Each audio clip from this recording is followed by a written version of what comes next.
Bonjour, bienvenue à la Vallée des Arts. Encore aujourd'hui, deux artistes pour vous passionnés par leur art. Je reçois tout de suite Arlette Boily. Bonjour Bonjour. Arlette.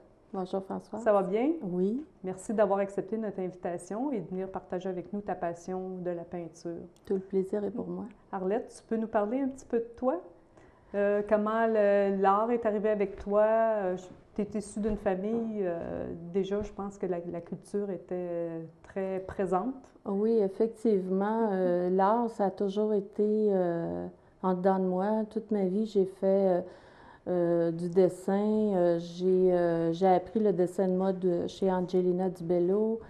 J'ai fait beaucoup de danse classique avec la scène. Alors, je pense que c'est en moi. Dans ta famille aussi, hein? Il Dans ma était famille, artiste. oui, dans ma famille, c'est beaucoup de musiciens. J'ai des artistes peintres aussi, des couturières qui créaient leurs propres costumes. Oui, effectivement, ça a toujours été en dedans de moi. Je ne me suis pas posé la question, qu'est-ce que je fais? Est-ce que tu as fait de la peinture tout le temps ou tu as fait autre chose avant? Tu as gagné ta vie différemment ou tu as élevé ta famille? Exactement. Évidemment, je dessinais toujours, mais la vie fait que, bon, on doit travailler, on doit élever sa famille et tu n'as pas beaucoup de temps. Là, maintenant que je suis à la maison, je ne travaille plus sur le marché du travail pour des raisons de santé.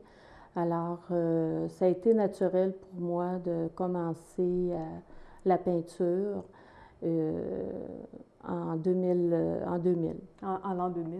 Est-ce Mhm. qu'à ce moment-là, tu as commencé avec la peinture à l'huile ou déjà tu avais une idée de fait de la façon dont tu aimais travailler, dont la façon que tu voulais travailler? Ben, à la suite d'une perte d'emploi, j'ai commencé à l'acrylique. J'avais beaucoup d'agressivité. Alors, les murs des chambres de mes enfants sont devenus le support. Alors, je racontais des histoires sur les murs. Je suis de nature, je me raconte toujours beaucoup d'histoires. Alors, je les projetais sur les murs. Et puis, quand les amis des enfants venaient à la maison pour passer une nuit, je leur faisais choisir la chambre histoire. Alors là, je leur racontais l'histoire de la chambre. Ils retournaient chez leurs parents, puis les parents ne comprenaient absolument rien de ce que l'enfant racontait.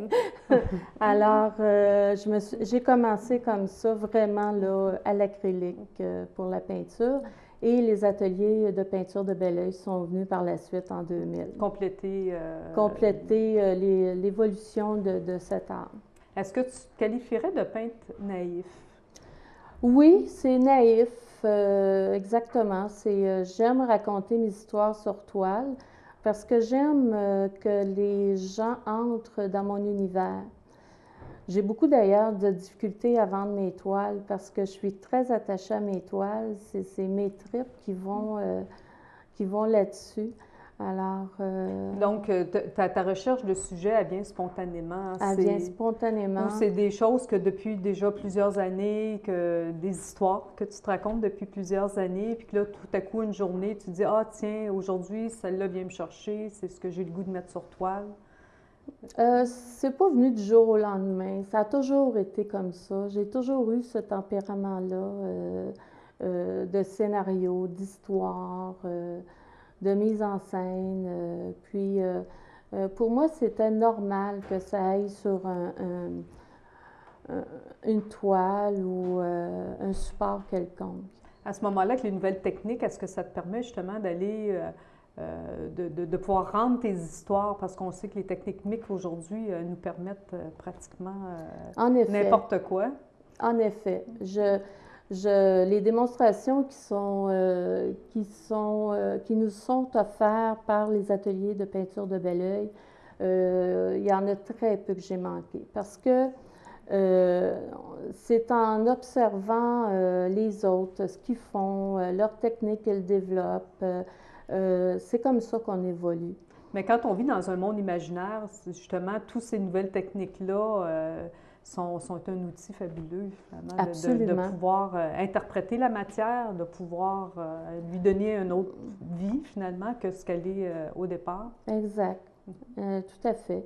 Alors, on essaie de les appliquer. Des fois, on réussit. Il y a des toiles qui restent en plan parce que, bon, tous les artistes ont des toiles qui ne réussissent pas, qu'ils n'aiment pas.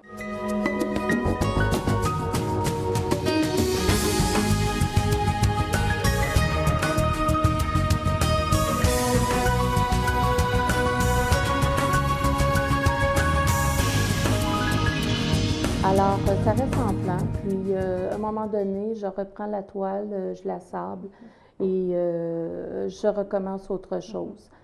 Mais on explore. Moi, j'appelle ça de l'exploration, qu'on adapte à ce qu'on veut faire. Puis on s'inspire de tout. Moi, je m'inspire de tout aussi. Ça peut être les fleurs, ça peut être des enfants, ça peut être là... Tu n'es pas limitée à un sujet, tu laisses place à... Non, parce que j'ai le goût de tout faire. Tout m'inspire. Là, ça a été des religieuses un temps. Je mettais mes religieuses à la mode en leur faisant faire du vélo ou de la planche à roulettes.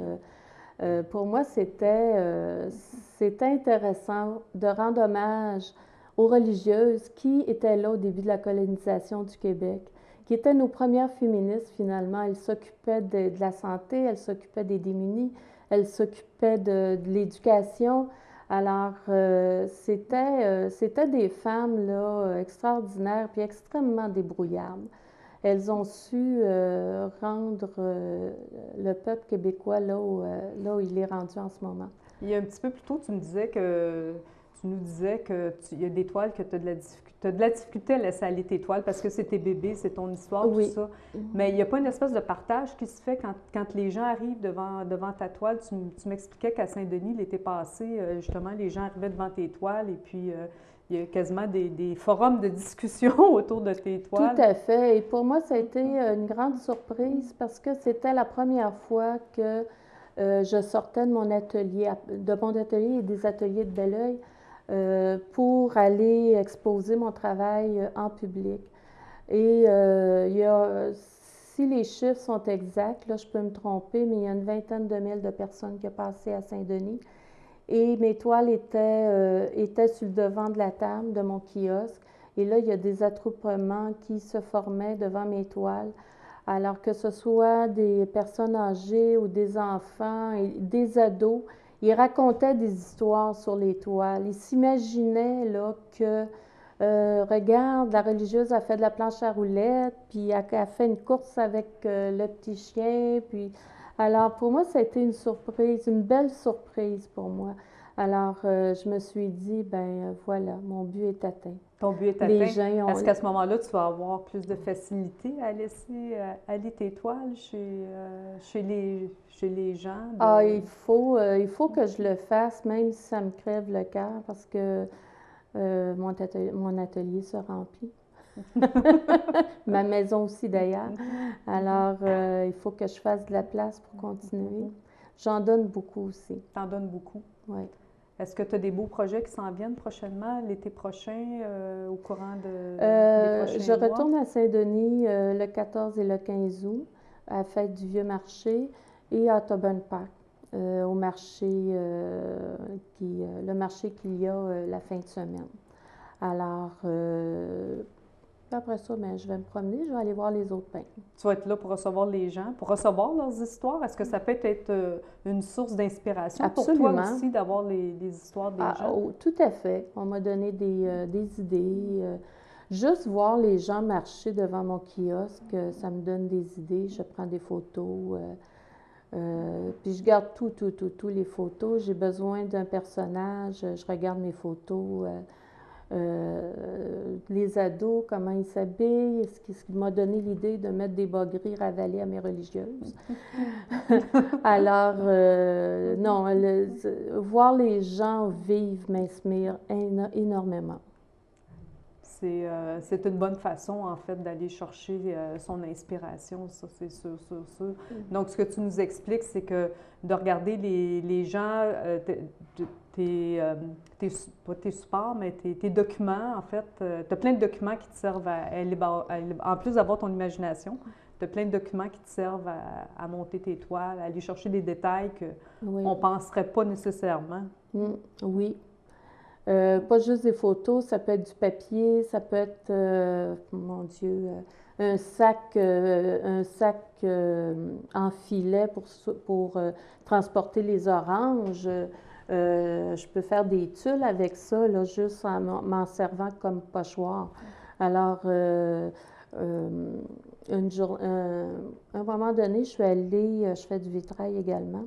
Je suis allée dans un magasin pour acheter de la vitre et il avait enveloppé mes vitres dans du beau papier gaufré. Alors, j'ai dit, mon Dieu, quel beau papier tu as. Ah, il dit, c'est juste pour envelopper la marchandise. Hey, j'ai dit, c'est du beau papier, ça. Fait que là, j'ai dit, si tu peux m'en donner un peu, ça ferait mon affaire. Alors, on les retrouve dans mes toiles également. Alors, tout m'inspire, comme tu vois. C'est bien. Arlette, je te remercie. On va inviter les gens à aller te voir au courant de l'été à Saint-Denis, puis d'aller partager avec toi leur histoire, que tu puisses les transposer sur les toiles pour les remettre au public après par la suite. Je te remercie beaucoup. Arlette. Au revoir. Restez avec nous après la pause. Je reçois Chantal Bilodeau.